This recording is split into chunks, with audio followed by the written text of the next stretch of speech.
Good morning, good afternoon, good evening, wherever you're tuned from. My name is Bishop Stanley Mwalili, all the way from the Green Pastures Tabernacle Church, Lenana Studios, bringing to you the Midweek Connect. I'm so delighted that you can tune in today.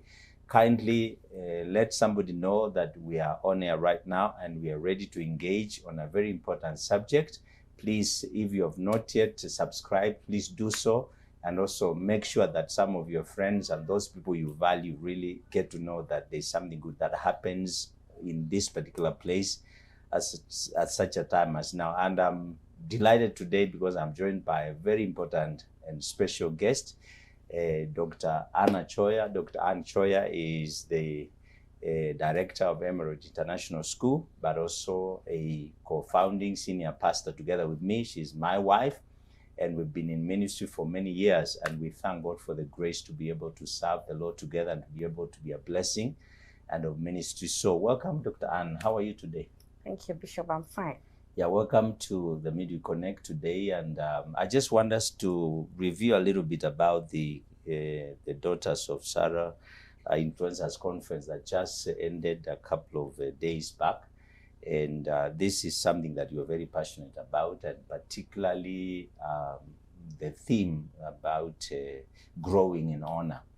Maybe just to start us off, what inspired you to think about giving the theme of honor to an annual conference?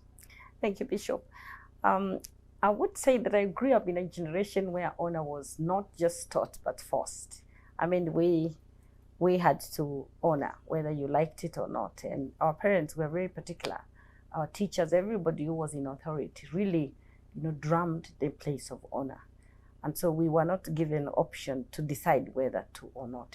And that was like the lifestyle. Actually, it was not like the lifestyle. Everybody just knew that was not an idea, an issue that you would debate on. But now we are living in a time when that is really, honor is really eroded. I mean, you can see especially the young generation, in speech, in behavior, in dressing, in just almost virtually every aspect of life. And in the recent, I would say years, I began to get really disturbed personally by what I was seeing with different segments of the society as regards honor, especially towards leaders. And this is not to say that people cannot express their opinions. I believe in freedom of speech. But I think we can still do that in a manner that we honor those that are in authority, but also in parents. I'm privileged to be with children and parents interacting in school, having interacted with them in school for the last 7 years. I see the erosion of honor in this society. So I felt like as we continue to work on the theme, prepared for great works, at some point when you were teaching, you talked about being honorable and honor. That thing just connected so well with what has been disturbing me. What can I do as a person? And I knew I may not change the entire world, but I had a privilege of being able to influence my sphere of jurisdiction or area of influence. And I thought, why not allow other people from out there to help us engage on this very important subject? So that was the drive behind the choice of subject. There's a blanket condemnation on the part of the millennial and the Gen Zs particularly, and they are being accused of being dishonorable. Are we fair in that accusation? Yes and no. The first one of no is because you can only give what you have. Children give what you have given them. And while it is true, there's the parents, like I previously, there many parents have tried. But if you really, really ground children well, and they see you model it, many times, they will leave it out. But let's go back to the parenting. I say during our time, honor was taught but forced. If it was forced, it is not picked. Anything that is passed through force is not sustainable. But anything that is passed because people have seen the value and adopted it, then it is sustained. So we have a generation also that transitioned and was so offended by forced to honor that they decided to play the other way around. Now they are parents. That group are now parents. What do you think they'll produce? They produce kids who they are telling them, you speak out. But what they are not telling them is, when you speak out, speak in a particular way. So there is a group that, although they were seemingly brought up honorable, they were not honorable, or they were not honoring, because they felt honor was forced to them. But where honor was taught, again, you see the difference. And that's how you tell where honor was caught and where honor was not caught. So you are saying Yes. we have actually modeled Dishonor. to them Yes, dishonor. also, yes. We have also provoked them that way. So I said, there is in one way, we have role modeled them. But now we have thrown them out there where they are supposed to make decisions. But the people they are interacting with have not shown honor. Some of them are abusive. Some of them are living in a very dishonorable way morally. Some of them are violating all the values they were taught at home. So they find themselves in a situation where they have to fight for survival. And because of that, they will challenge. So the problem is not now what, is how. So they are challenging for their rights and survival.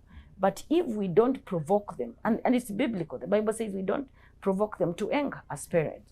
So the leaders have also failed. So the game is complex in the sense that we have a blend of honorable and dishonorable children on one side, but we have also a society that is failing in the sense that they are doing a lot of the things that we told them back at home, they are not right. For example, when you openly, let's say a young person is driving on the road and a senior officer asks for bribe, or a pastor in the church abuses, children, either girls or boys, or a teacher in school that cannot keep time and you want, or cannot apologize. You use abusive language to children, and you want them to respect you. It doesn't work.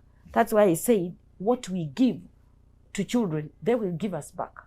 Honor begets honor. Dishonor begets dishonor. So we have provoked the young people.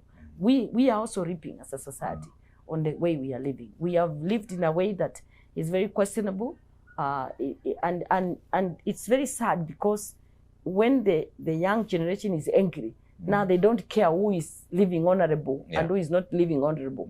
All of us reap the wrath of that group. One of the most blatant areas where people are complaining that honor is being displayed is on social media.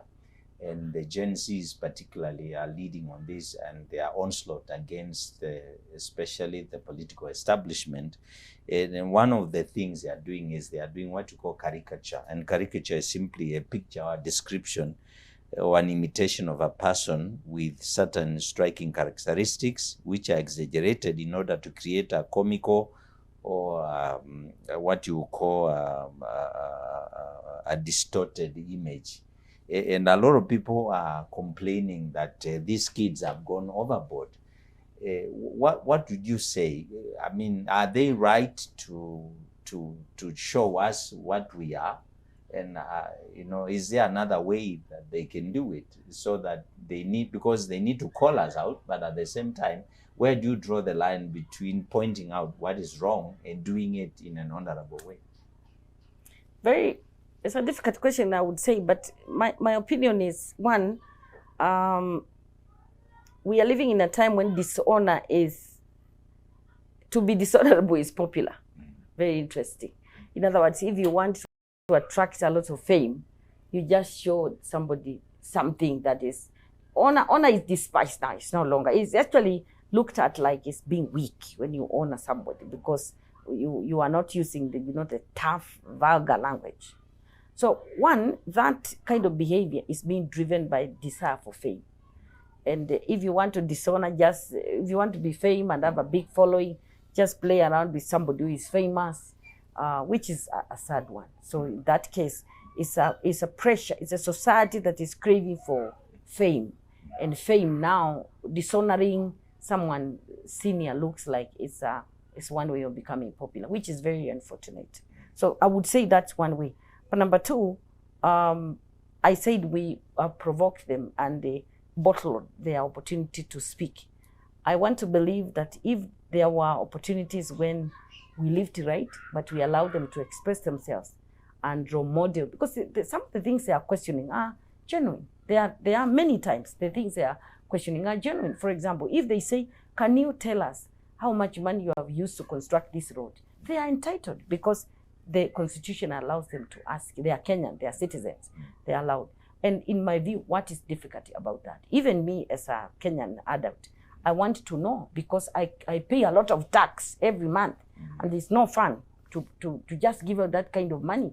So people need to be allowed to ask. The issue is, let's not provide a reason to provoke anger and provoke dishonor in the name of fame. So I would say, in one way, they are not extreme, but yes, in another way, it's extreme, because where they are extreme is where they are not just questioning things, they are looking for fame.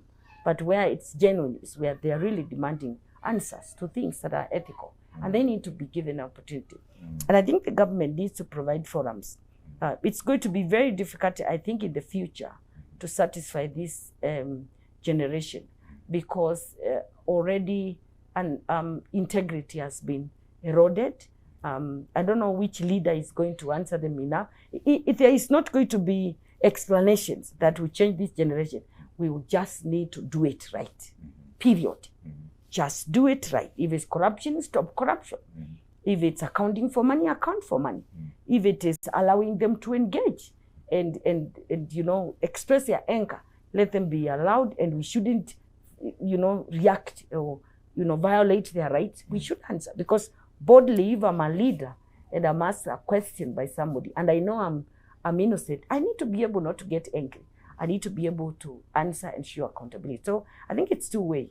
There is a bit of extremity on the other side of extreme behavior, but on the other side, I think the leaders have overreacted, and we are not finding a negotiation or an amicable point for this anger to go down. It's still going up, but honestly, I'm not sure when it will end. Yeah. So how do we start to change this narrative? Where do we begin? Because clearly, we have opened the floodgates, because you find that a succeeding leader publicly criticizes a succeeding leader in a disrespectful manner, and so they get into power, and then they are the ones in the space. So they have already shown everybody that you can actually speak ill of your senior, and it looks like this is what we are bequeathing every generation, from this generation to the next. Where do we begin? Where can we start, sorting out this issue of dishonor, so that we restore a very important moral fabric aspect that we are losing? Well, they told me in my leadership class that a leader is a learner. Unfortunately, there are very few leaders who bother to learn. And I think any leader coming on board needs to ask themselves, what is playing out there? What can I learn from it? Our leaders rarely learn. They come thinking they have a solution to a bigger complex issue. It's very difficult to fix a nation easily like this, because there are many factors that are playing out there. So I think we need a breed of leaders that will need to sit down and reflect and say, what are we seeing? What are we learning from it? What can we carry forward? Number two, we need leaders to begin to realize that a nation is not a personal project. It's a communal property. And the biggest way a leader can do is to learn to scale up the efforts of another. And I think one of the challenges leaders have in our context is where they think if they finalize projects that another leader or something that another leader had begun, they will not have shown off something of their own. Everybody wants to show something unique of their own. But you can't do that to a nation. It's like, let me give an example. It's like it's like a house. Let's say you're having two children in a house, and you do away with one minder who was feeding that child. Then they come and ignore everything that was done, and they want to do an entire shift. Possibly that's not the best way, but if you want to grow something that had begun, you don't completely ignore what was done, or even a construction of a house. I think that's a better one. A fundi comes, finds a house has been done, and instead of asking, where is there something I can salvage here and make this place better, they decide to either completely bring down that building or ignore it and start creating space elsewhere. What a waste of resources. So for me, we have leaders that are learning, we have leaders that want legacy in a way that legacy that appreciates continuation and mindful that the things they find uncompleted in a nation have eaten into our resources as a public. And therefore, instead of ignoring everything, they need to say, how can we be responsible enough to, sum up or to consolidate what has been done so that the society or the public doesn't lose. So I think that's one of. The other one is we have leaders who confuse politics and leadership.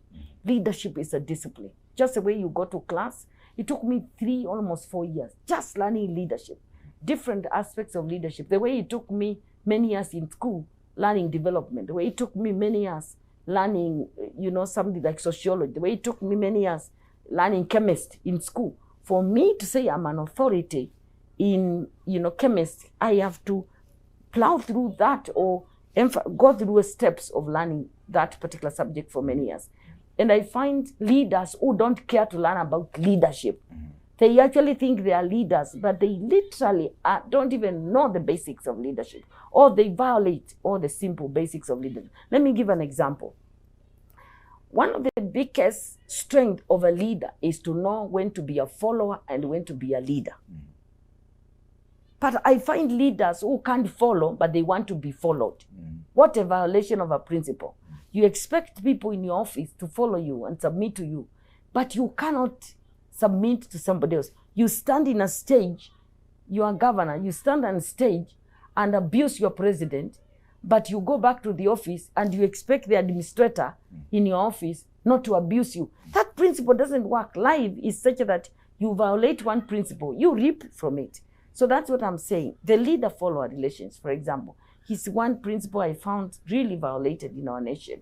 We have leaders who don't know how to submit to their leaders, but they expect their juniors to submit to, or their followers to submit to them. Even in church, very difficult. So I see that as a big gap. We have leaders who have not taken time to understand the tenets of leadership as a discipline, so that although they are politicians, they also realize they are leaders and they need the two disciplines professionally handled together so that they can be able to deliver results in their societies. So as we come towards the final minutes of our program, let's look at our children or young people. If we want to start re-inculcating the principle of honor, what are some simple basics that we can begin to put in place in our day-to-day relationship with them and also in their upbringing, so that we begin to put them on a track of growing up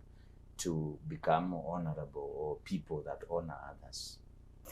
Sometimes when you look at children, you almost feel like there is no hope, because past 10 years, it can be very difficult to ingrain values. So let me first talk to the parents whose children are young. You are very, very privileged.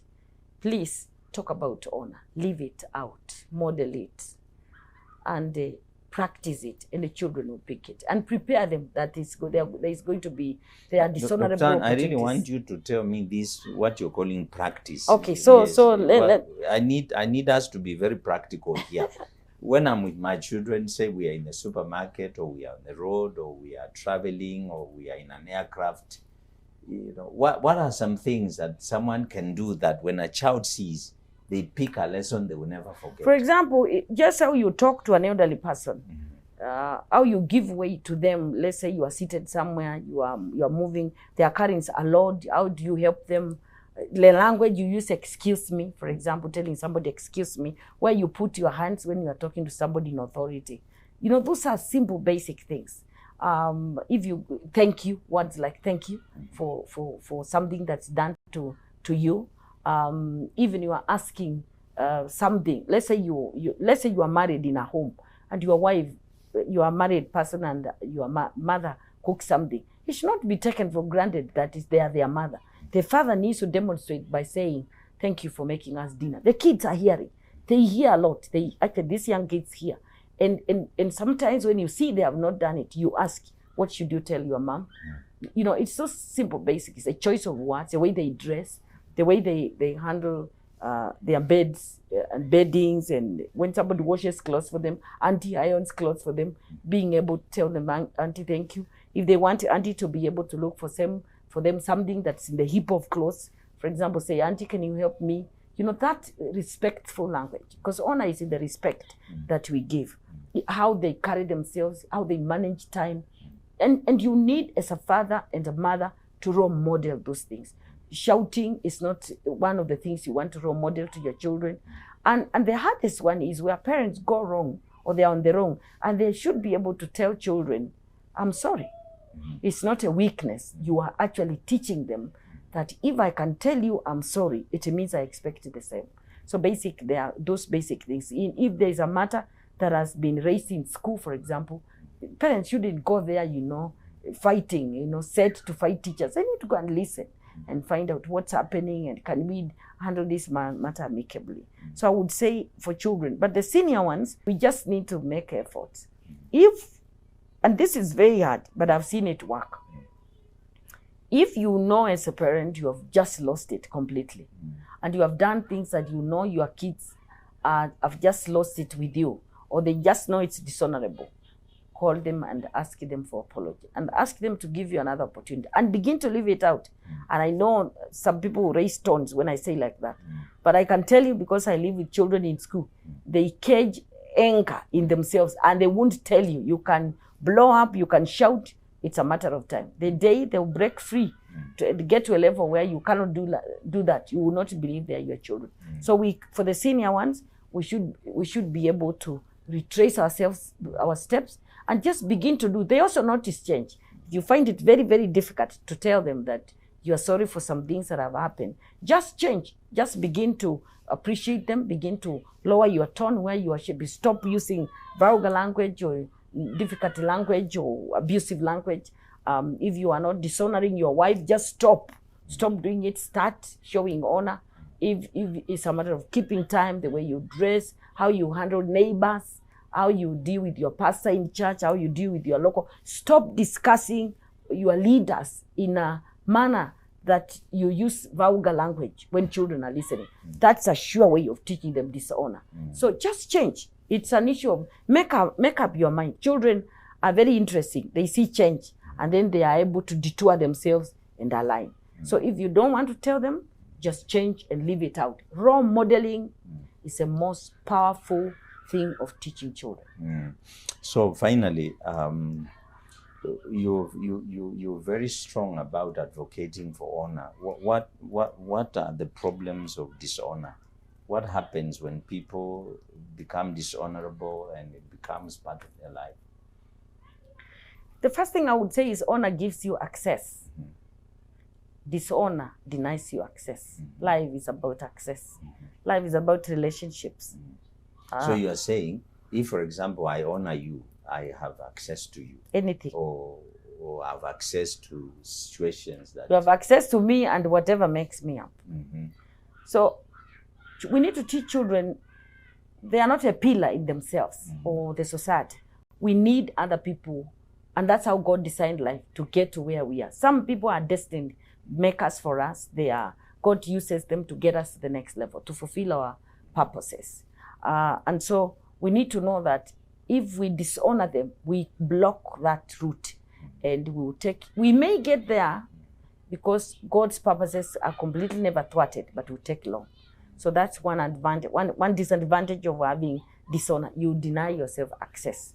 Number two, you reduce your level of productivity, because honor gives you a lot of support. We get a support from other people. You get leeway, you get license to do many things, you get support. So you discover, you keep hitting, walls as you move. So your level of productivity reduces.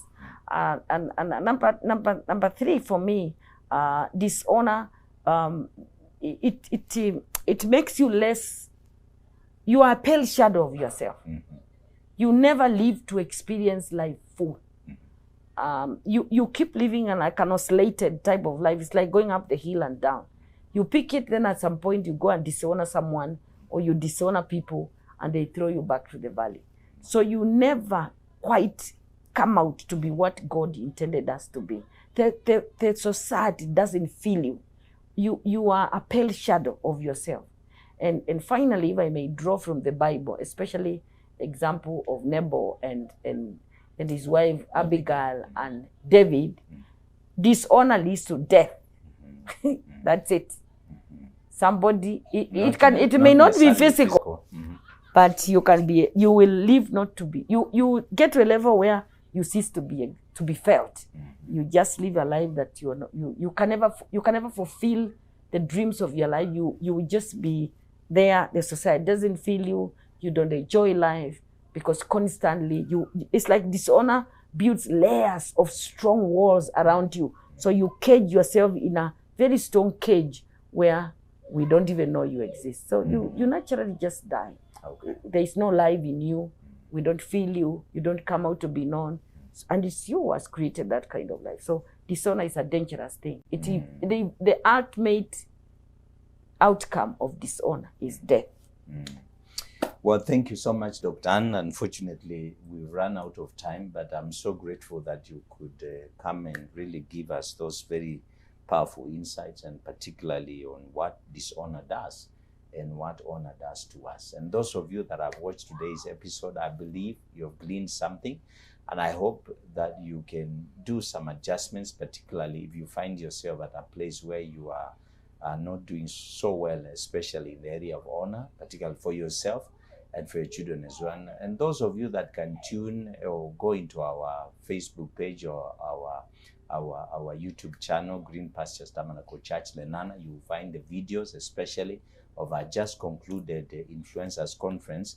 There are some sermons there by Dr. Ann and Dr. Esther Obasike, and those are life transforming sermons. If you can tune in and listen to them and share with someone, I believe one person at a time, we can begin to turn back this way of dishonor that has really engulfed our nation, that we can redeem some important values that we can be able to have. And so for tonight, that's all that we have for you. God bless you. We wish you all the best, and we hope that we can catch up with you next time. God bless you.